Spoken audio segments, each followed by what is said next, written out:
Welcome to the Great Girlfriends podcast, where we discuss life, love, laughter, and everything in between. We're your hosts. I'm Sybil Amuti. And I'm Brandis Daniel. Welcome, Great Girlfriends. Welcome. Okay, girlfriends, so Brandis is playing peekaboo with me with a blanket, and I dare her to bite that apple while we're on this recording. So I'm not like you. I know, she's not like me. She don't eat while she records. She's doing a full peekaboo, y'all. This is so funny. I feel like Sky is on playing with me while we record. I'm trying anything for good sound. This is it. I love it. Hey, my girlfriends. So listen, y'all better be in the gym like we are, child, because Thanksgiving was wrong. It was all wrong. Let me tell you. Well, it was amazing. Yes, and it was all wrong. I won't even tell our great girlfriends how much pie I ate. You don't want to tell them how you ate the whole pie? You didn't want to tell them? I don't want to tell Did I say that? Let me say this first. To my defense. Great girlfriends. And God, please don't let Scott P. Fit be listening to this. But to my defense, I only make my grandmother's sweet potato pie once or twice a year.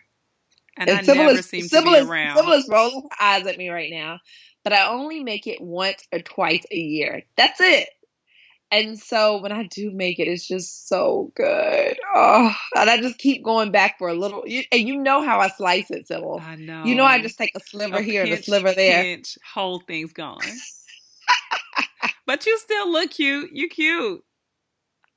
I just came back from the gym because I got to get it together. I mean, the level of repentance that I feel after Thanksgiving, like the stuff I told Brandis, my forehead is like a pizza, but my body was like, what are you doing? We got to get rid of everything. I've had all kind of situations. So I am getting myself right. I can't play with Christmas. So God be with us as we go to Memphis, because I have to stay right. I have to stay right. I gotta stay right, but let me tell you, when I look at my Aunt Lucille's red velvet cake, oh my gosh, right, Lucille would be the one making red velvet cake. Oh my gosh, my Aunt Lucille's red velvet cake. Let me tell you, right goes wrong real fast. Here's the problem. I don't think in my mind I have figured out that 10 slivers equals 2 slices. Okay. 10 slivers equals pie. Right. Okay. But go ahead. There go your math on that. All right. So now you don't have to wonder anymore. Oh, God. But girl, I'm telling you, I got to get myself together because Christmas I'm going in. I'm not even going to pretend. Speaking of Memphis and Christmas and Sybil being home and Brandis being home. Yes. We are hosting 2 events. Yes, we are hosting 2 events in Memphis back to back. Great girlfriends who are not in Memphis, please don't give us your side eye. We got you. We got you. Before you send us any ugly emails, just hear us out. We will be making some stops next year. Right, but we got to take care of home, and we're both from Memphis, so we got to do what we got to do there. And so we're actually going to bring a taste of what women want to Memphis. Yay! What? I'm so excited, great girlfriends. We're having the 2017 What Women Want Memphis experience. So it's going to be panel discussions, light bites, live podcasts, mix and mingle, and more. That's Wednesday, December 27th from 6 to 9 p.m. At A Natural Affairs. And that event information will be available at Eventbrite. So make sure you grab your early bird ticket before December 8th. You have to purchase on Eventbrite, and you must have a ticket for admission, and we want all of you there. I promise you, if you haven't made it to What Women Want, it's been such an epic experience every year, and so that's going to be amazing. And then on Thursday, Brandis. Yes, on Thursday. But I got to mention that Sweet Potato Baby is our caterer for that event. Yes. Thank you, Sweet Potato Baby. I can't wait to taste her food. It's so good. Yes, and then on that Thursday, so you'll get your What Women Want experience on that Wednesday. But then you got to plan. So that's going to be amazing. But what about 2018? What are we going to do? Just leave 2018 hanging? And this is for everyone. This is not just for our Memphis Great Girlfriends. This is the event that we're inviting all of you to, right? Because we're going to have a virtual experience. So you'll be able to log on and join us. And our Memphis Great Girlfriends will actually be able to be there in person. But I promise, for those of you who join us online, you'll feel like you're there. You'll feel like you're right there with us. Oh, yeah. We know how to make you feel at home when you're from the South. So you just get online with us. Absolutely. And that is our Ready, Set, Go. So a lot of you actually attended our Ready, Set, Go Kickstart workshop. And so this is our 2018 Kickstart workshop, which is getting us fully prepared for next year so that, we can enjoy the holidays, but then walk into 2018 completely ready. Absolutely. So again, tickets available on Eventbrite. That's Thursday, December 28th from 6 to 9 p.m. And we want to see you there. We have limited spots available for both of them because we like to make our experiences nice and tight and fun. So make sure you get your tickets. If you're not from Memphis, tag your girlfriends from Memphis. Check us out on Instagram at The Great Girlfriends to learn more.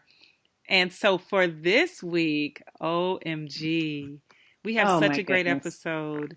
Yes. Oh my gosh, we had the pleasure of speaking with Dr. Jackie from Married to Medicine. Oh, Dr. Jackie, she's so good. Amazing. And let me tell you, I am actually probably the only non-reality watching Great Girlfriend out here because I just haven't had a chance to catch up on all the shows. But I knew who she was. Like, even though I don't watch the show consistently, I knew exactly who she was. And then Sybil and I were speaking of her, and Sybil was just going on and on and on just about the class she has and just how incredible she is and how she carries herself. And that conversation we had, this conversation that you're about to listen to, not ready.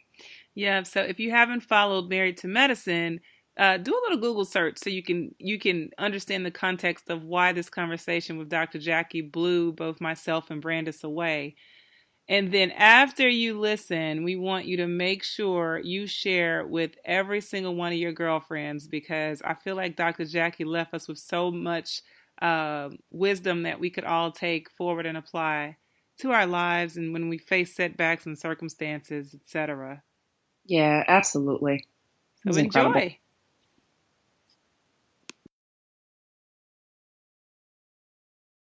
So I'll jump right in. And Sybil likes to say, there was once a little girl named Jackie. And you finished that sentence. Who was from a small town in Mississippi, but now lives in Atlanta and is on a reality TV show and a practicing OBGYN. Love it. Wow. I know, she gave us that in a snippet, right? Well, and when she said small town in Mississippi, we're Memphis girls who live in the Northeast, but Mississippi has a place in my heart. Yeah. So, I went to HBCU at first, which was Alcorn State University. I know you've heard of that. Mm-hmm. Mm-hmm. And then from there to Ole Miss, and from there to Macon, Georgia, where I did residency at Mercer. So nice. I've been in Mississippi a long time. So, Dr. Jackie, you have a beautiful reputation in the field of medicine, and you have been so well respected and have delivered a lot of our friends' babies, actually. So, but then you also have transferred your life and career over to TV. Was that one of your dreams as that girl in Mississippi to say, okay, medicine, TV, books, have this full rounded brand? Or what was the girl dreaming of? To be totally honest, I don't think I could see myself on TV, so I've never had that in my whole dream book, but I can't imagine life without it now. But I really wanted to be a doctor, and to be totally honest, I went to college thinking I wanted to be a doctor. I hit a couple of obstacles like, oh, these classes are hard, so I decided. And then truth is, I met this guy, and I'm like, oh my God, I'm so in love.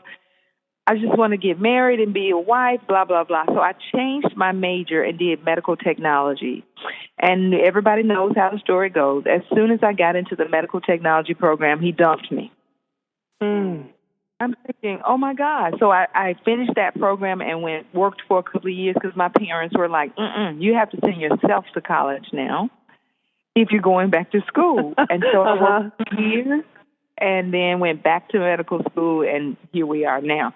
So I got so grown that, oh, no, I just want to be married, and I don't want to go to medical school. I quit that program, and here I'm like, oh, my God.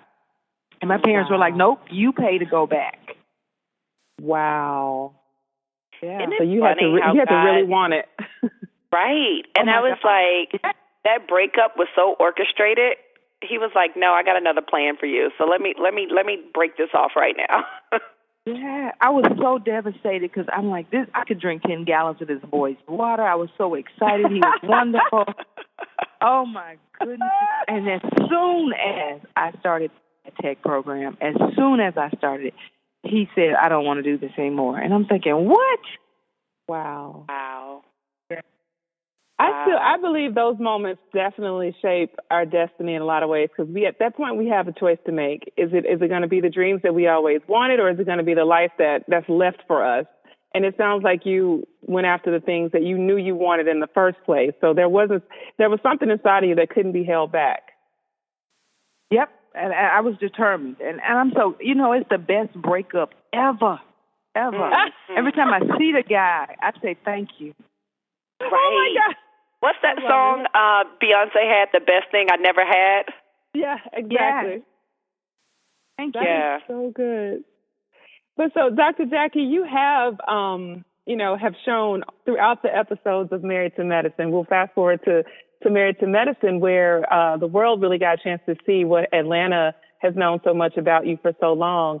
And on Married to Medicine, I've seen your storyline. I've seen you just be resilient, struggle after struggle, even, after you dealt with breast cancer and reclaiming your confidence in your body and really shaping the woman that you are and defining who you are and deciding that you're just unstoppable in so many ways.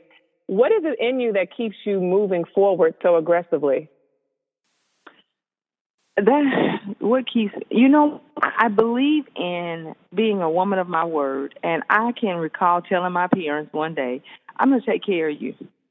And my mother would have a fit. I'm going to move out of Mississippi, I'm going to make a lot of money, and I'm going to always take care of you. That would bother her because she thought I was denouncing the Mississippian in me or something. But I have been a hard worker all my life, and I don't think anybody can outwork me. People need to stop and eat and stop and sleep. It's like, okay, I'll get to that.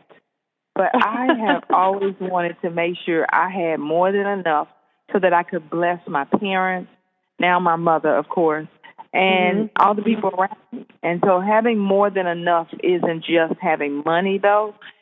If you have the right name and the right face, you can get in places and do things you can't normally do regardless. And so I needed to have those things in place so that I could bless my family and people around me and just, be an influencer. I talked to somebody on yesterday and explained to them success to me isn't just money. Success is when your life is lived in a way that other people want to be like you or do what you're doing and do better. So that part of success is where I'm like, okay, that's what I want people to do, is to see you can have trials and tribulations and take all that pain and turn it into a purpose and not feel like life is over. Yeah.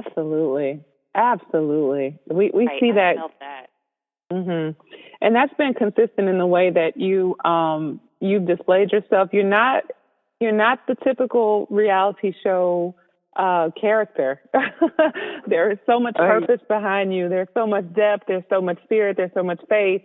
And even, amidst adversity, I've seen, some of the women on the show will say, well, how do you handle this, Jackie? And you're saying, this is how I handle this. Emotionally, this is how I respond to things.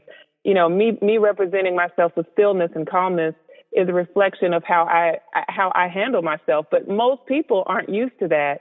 And I think it's such a great example for us and for our younger women and the next generation, so forth, to see a woman stand so strong over the course of the seasons. I've just watched you be consistent.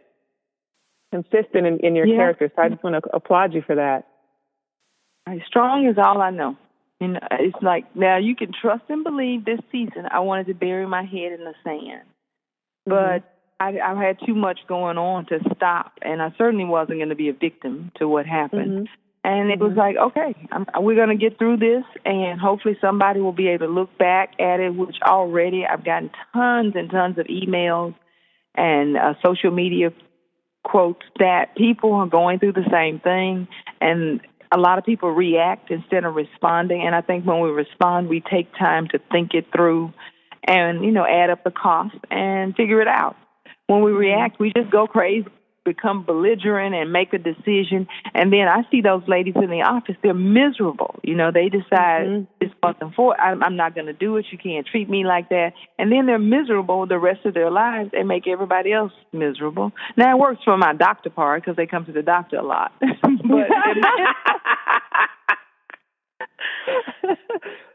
yes. So for our listeners who aren't quite aware, so Dr. Jackie this season on Married to Medicine faced a public sort of scandal, I would say, with her husband in terms of infidelity. And one of the things that we see from you, Dr. Jackie, is, again, that the message of strength. We see the message of character. We see the message of being still and stopping to hear what your source, what God may have to say to you concerning your life, and not be moved by what everyone else thinks you should do with your life. Exactly. And I'll be honest, I don't want anybody to think that when I saw that, I went, oh, well, and just kept moving. But I did physically. But my gut, my stomach, that inside of you, it was like I had been hit with a baseball bat. But my nurses were watching, and I have a lot of millennial nurses in my office, so they were watching to see how I was going to respond. And so when my nurse, and that's how I found out. My lead nurse walked in my office and presented me this information on her iPad in a blog. Wow. Wow. Speechless. And it's like, wow. And I said that, wow. And so I processed quickly because it was at the 2:00 hour, the second half of the patient's schedule started. And I said, okay, well, we need to finish seeing patients, and then we'll process it from there. Brenda, right. I married Dr. Jackie, so we feel this. Yeah. I went into the room, and I promise you, 3 women in a row were in my office getting STD testing for infidelity. I'm like, okay, God. I mean, I just thought about that as telling you that. I'm like, not only did I go back to see patients, I went back to see, and it wasn't 3 consecutive patients, but there were 3 patients in that afternoon who were in getting STD testing because of infidelity.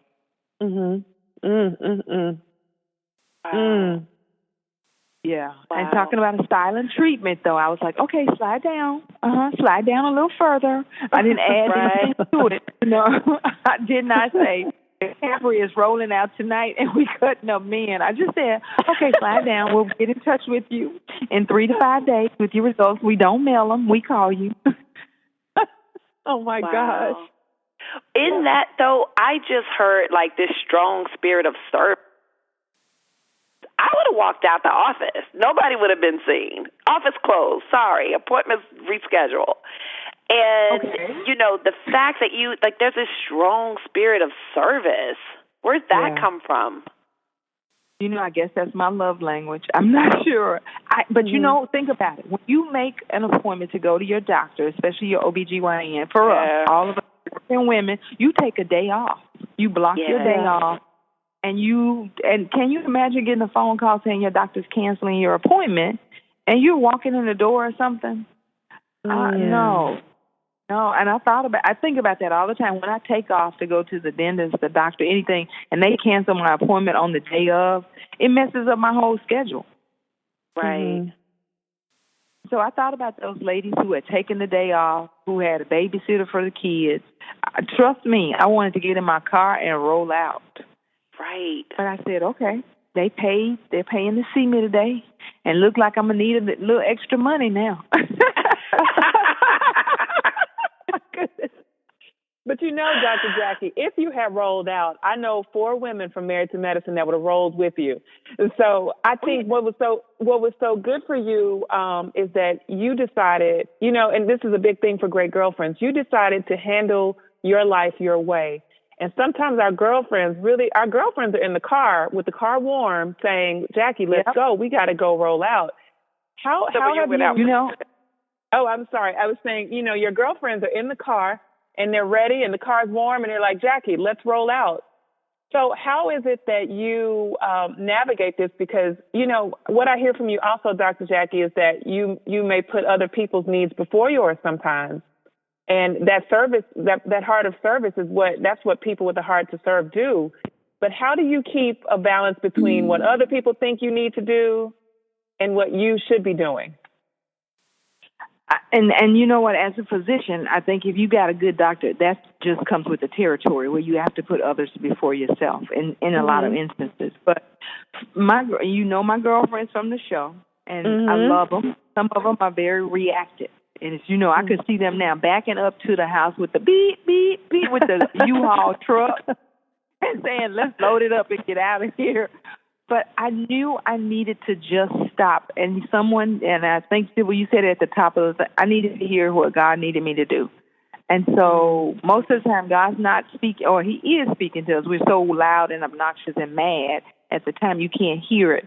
And so I just needed to stop and say, what is going to be best for me? Because I see it every day. I've learned from patients. I see 40 women a day, and I've learned from their stories. I've grown up with a lot of them, and I needed to just stop and do what's best for me because I've seen so many women with miserable lives based on the fact they talk to their girlfriends who told them, girl, I would do this and I would do that until it happens to them. Yeah. Absolutely. It's easy to tell somebody else what to do, but until you walk a mile in their shoes, you're never going to know what you can. Because I promise you, I've never dealt with infidelity in this manner. Did you have a boyfriend who cheated on you in college? Yeah.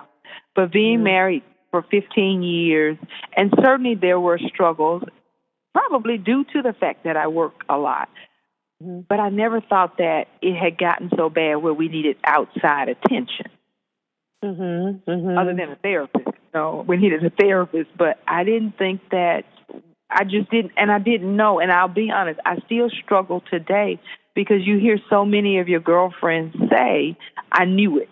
I could tell. I felt it. And I didn't. I did not know it. I had no clue because I had no pattern. He would come home every night. We would have a conversation, even if it were, we were arguing, or not talking to each other. There was some kind of communication going on. And, if we being real, we were still having sex. Yeah. So I had no clue. I had no clue at all. This is so good because you're not the only one, and I'm sure you've learned that. And one of our experiences with this podcast has been learning about some of the adversity that people have faced in their marriages and trying to find hope again. And so where do you put your hope? How do you keep your hope? And I've said it 1,000 times this season. I'm stuck. I have to decide if I have the courage to forgive or the freedom not to. And I don't know. If you ask me today, I'm really in a place of forgiveness, and we can get back together and make that work. Or I'm at a place where I'm saying this isn't for us. I'm so bruised that I could make your life miserable by being, I don't know. And I'm not that bruised. Let me clarify that. But a lot of women are. They stay married and they make their husbands so miserable because they remind them of this infidelity over and over again. The second, scandal. And I want to be whole. And I make the final decision as to what's right for me. I want to be whole. I want to be at a place where if it's forgiveness, I don't have to bring it up anymore. And I'm more side-eye and look at you a little bit here or there. But I don't want to live that life where I am making you so miserable that you don't want to be. And I think if I can go back, I recall, I think it was the last season's reunion, you made a statement that you said, if I can't be the one to give you the type of love that you desire or deserve, then you would rather someone else does. Is that's sort of your sentiment to say, if I can't serve you with all that I have and my full sufficiency, if that does not make this marriage thrive, then you don't want him to suffer. And I think that's a very decent thing for you to say and the heart to have for him. And, you know, oddly enough, that statement has been almost held against me, saying, well, you told him to go find somebody else. And I want to clarify to the world. No wife would ever. I wanted a menage a trois. You know, I'm not trying to share with you. Mm-hmm. I wanted you to say, this is not what I want. This is not what I need, and I'm out. That's what I wanted my husband to do, is to make a decision that he wasn't happy in his marriage and go find somebody else. But I didn't want to be the wife at home and you got a girlfriend in the evenings and at night. So I never. Yeah. Well, I think any person that truly actually has seen and understands would say that I think it's fair to say you do things with decency and honor. And the honor behind that was hopefully people are mature enough to see what I think you were saying, which is not let's share and let's do whatever we got to do. It's more let's do things that we do. Let's do it with honor. Let's regard each other with respect. Absolutely. That's exactly what I meant. And you know, and you talked a little bit at the top of the show about my me period, and I truly kind of developed that whole thought, a couple of reasons, but especially said, let's move with it now. It's learning to love myself so much that I, self-love, self-confidence, self-motivation, not in a selfish way, though. I don't want people to feel like they can forget the world. Use the airline. What do they say? You put your mask on first. And so I want folks to understand that you got to love yourself sometimes so much that you have to give up. And that was my case with my husband. I love him. He's probably the only man I've known this long. I've grown up with him. But not enough that you can be bad or, be miserable and make me miserable. No, I didn't. I don't. I won't do that. Mm-hmm. And now it's become kids believe and people on the workplace, love. And we see now with the whole scandals that we're seeing with our entertainment world and the politics is love yourself enough that I may have to sacrifice this job right now. Mm-hmm. Right. But you're not going to make me do something that I don't want to do. And I get it. Back in the day, that may have been all you knew and all you had. And so I'm never saying that, they were bad people for that. But that we know better, we do better. Absolutely. Well, I want a T-shirt from the movement. I want to be at the next photo shoot. We saw the photo shoot. The right. Don't play. We'll have a whole me photo shoot with you. You just tell us where and how you want a T-shirt. We'll get you one. Oh, we absolutely want to support because, that self-love is that's one of the things that we celebrate and promote on our show. But I feel like women gain so much from understanding that we don't have to sacrifice our dreams and desires, and we can actually share ambitions with our partners or by ourselves, whatever it is. We don't have to make it contingent upon someone else. And so the message that you're sending out by pushing this movement forward and continuing with your 40 patients a day and making sure the book is out and that the book is doing well and that you share these moments with us, those of us who are listening, is still, it's the heart that we have for one another. That's care for you because service matters to you. And I think that's so important for us to understand. It doesn't have to stop with a scandal. It doesn't have to stop with adversity. Those should actually keep you or give you more momentum to go after the things you really know you deserve. So we're here for it. Yes. And you information from Tony, but we'll get you going because everybody's got to learn now, and we see with everything that's happening in the United States. Anyway, you got to love yourself so much that you will make a sacrificial offering and say, you know what, can't do it, won't do it. Mm-hmm. It's not meant for me to have that right now. And especially with, our men. We have to teach our men how to love us because you show people how to love you based on how you love yourself. Absolutely. Absolutely. I promise you, I was eating right. I was doing everything like, oh, my God, I might be back to the market. I got to get ready. Yeah. Dr. Jackie, what for our great girlfriends we have great girlfriends all over the world that are listening, and because you kind of get like the inside scoop from the women in your office because you see so many women on a daily basis that trust you in the most intimate way possible, what is something that you know for sure now about women that thrive? Women that thrive. They are, and correct me, ladies, so I don't want to think that. I think they're built different. There is something about a woman who is unstoppable, who, I don't know if there's a genetic makeup that we don't know about right now, but there is something genetic. But I do think a lot of it, too, has to do with nurture. We love on our boys, and we teach our girls to be strong. But for the most part, we get hooked up with a guy who we loved on and taught him, I love you, baby, and never made him that strong. And we're so strong that we dominate in the relationship. So it ends up in the office that they're miserable. And, I think a lot of it is your upbringing. You are taught to be a woman of resilience. And you're right, the ladies who come through the office and they may have been in abusive relationships, or they may have been just dumped overnight or something, and you see these girls come back and they've started some whole business. It's like, I love this lady. I sit down and take notes from them. They think I'm charming, but I'm writing down like old people. Okay. I don't know, again, if it's a genetic makeup, if it's nurturing, if it's just a strong desire. I'm not sure what it is, but you're right. It's a special woman who goes through adversity, and she's still standing. And the only time she falls down is to pray. Oh, that's so good. That is so good.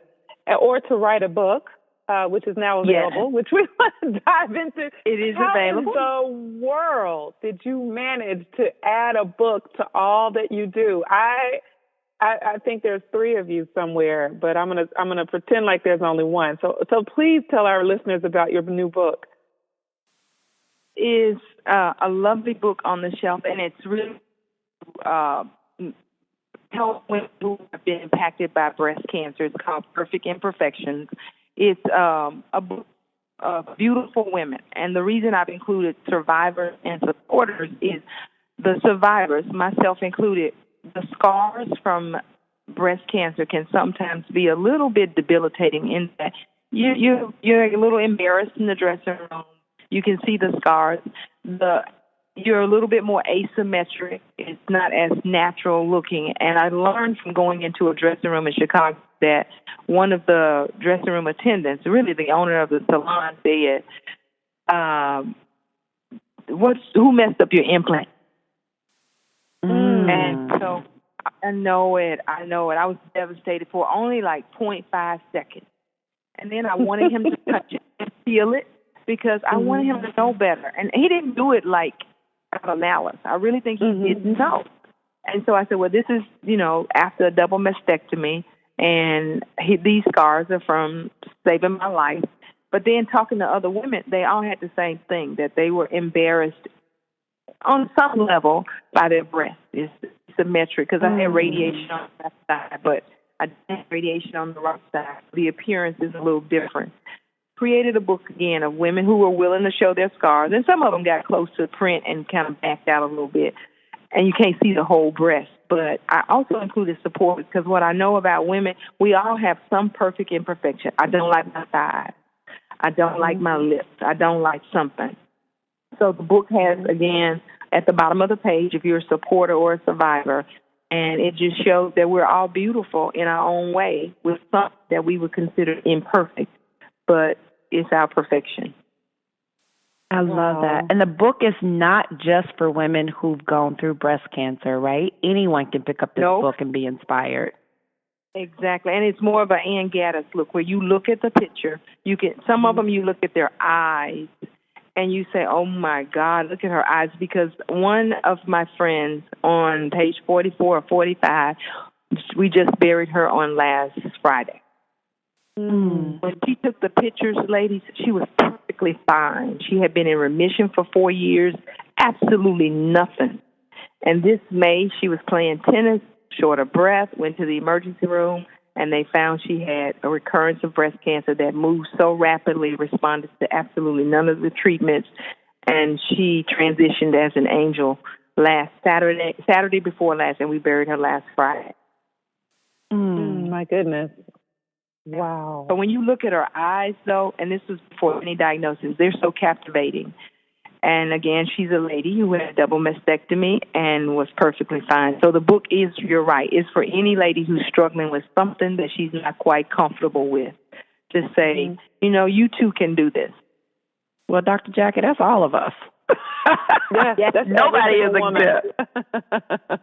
Every woman needs a copy of the book. Go to JackieMD.com and get a copy of the book, or you can go to my foundation, 50 Shades of Pink Foundation.org, and get a copy and share it with a friend. Yeah, I love that. I love that. Girlfriends, please go out and get that book and share. And my mother is 4 months into remission, and she says all the time she beat the bully. And so I am excited to see this book and to share it with her. But as you mentioned, friends of the survivors, we go through just as much in terms of support. And so we all need to see those images and let it sit with us and extend compassion to every survivor and love and continue to cheer, because those moments, as you say, our heart goes out to you and the family of your friend that transitioned last week. Every moment is so valuable for each one of us, but significantly for survivors. So we need to make sure as women, as great girlfriends, we rally around this book and get this book off the shelves and into homes as soon as we can. And get your T-shirt. Get your T-shirt, about me, period.com. Get your T-shirt, love yourself. And when your husband has looked at your ass, put your T-shirt on. Love it. And he knows what that T-shirt means. All right, it's about me, right? That's right. So back up. That's right. I love it. Dr. Jackie, we love you. We're so happy to have this time with you. We don't want to let you go, but I know we have to. And you shared so much. You just share so much. It's just such an honor. You're everything and more that you share on the television show, but you just have so much dignity and just so much excellence, and we just thank you for your time. Certainly, and I'll make sure you get your T-shirts, just take a picture and tag me in it, and when we have the next photo shoot, like you said, we'll call you. We are Love so it. excited. Where can people find you on social? The Real Dr. Jackie on Instagram and Dr. Jackie Walters on Facebook and Twitter. Awesome. And the show times for Married to Medicine? Married to Medicine is on Fridays at 8 p.m. We have a couple of dual shows as well, but for the most part, Fridays at 8 p.m. Eastern Time on Bravo. Awesome. Well, thank you so much. Thank you, Dr. Jackie. We're wishing you happy holidays and all the best on the book and all the best in everything that you do. Everything. Thank you, ladies, and same to you. Happy holidays. Thank you. Right. So great. So great. Please make sure you follow her and keep up with Married to Medicine to see how her story unfolds throughout the season. Yeah, that was incredible. So much honesty, so much transparency. Thank you so much, Dr. Jackie. Thank you, Dr. Jackie. So we always close out by thanking the husbands. Kwaku, thank you so much. And thank you so much, Rich Daniel. And then Sam and Dylan, thank you. And thank you to Miss Sky. Yay! And thank all of you great girlfriends for trusting us as your go-to source for everything life, love, and laughter. Make sure you listen every single Wednesday on iTunes, Stitcher, Podcast Bean, Podcast Republic, Spotify, iHeartRadio, and every other podcasting service. Absolutely. And please check us out on our social, on our Instagram, The Great Girlfriends, on our Twitter, _Great GFS, on our Facebook, The Great Girlfriends. And please join our Facebook group. We have about 16,000 women, very active, very engaged, amazing. Yes, and that's The Great Girlfriends as well. Make sure you post your questions online. You share with your friends. Keep listening. And keep being a great girlfriend. I'm Sybil. And I'm Brandis. And we're signing off. Peace. Bye, guys.